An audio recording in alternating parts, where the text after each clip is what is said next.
Subscribe the channel and press the bell icon for latest updates.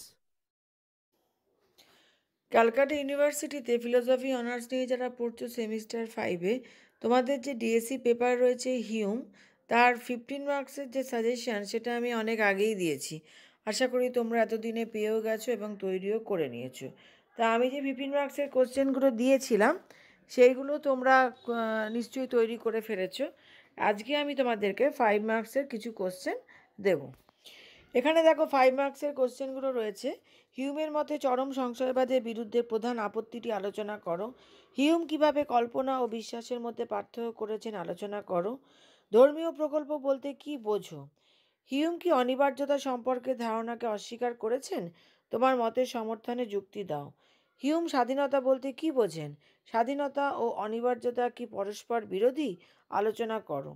দুর্বোধ্য দর্শন বলতে কি বোঝো? উপলক্ষ্যবাদের বিরুদ্ধে হিউমের অভিযোগগুলি কি কি? হিউমের মতে বিভিন্ন প্রকার অনুষঙ্গ নীতিগুলি কি কি? উদাহরণসহ আলোচনা করো। সম্ভাব্যতা সম্পর্কে হিউমের মত আলোচনা করো। তো এই 5টা কোশ্চেন দিয়ে দিলাম, তোমরা অনেক দিন ধরেই চাইছো। তো তোমাদের কাছে মোটামুটি সব পেপারেরই তো সাজেশান রয়েছে, তোমরা ভালো করে তৈরি হও। কোনো অসুবিধা হলে যোগাযোগ করো।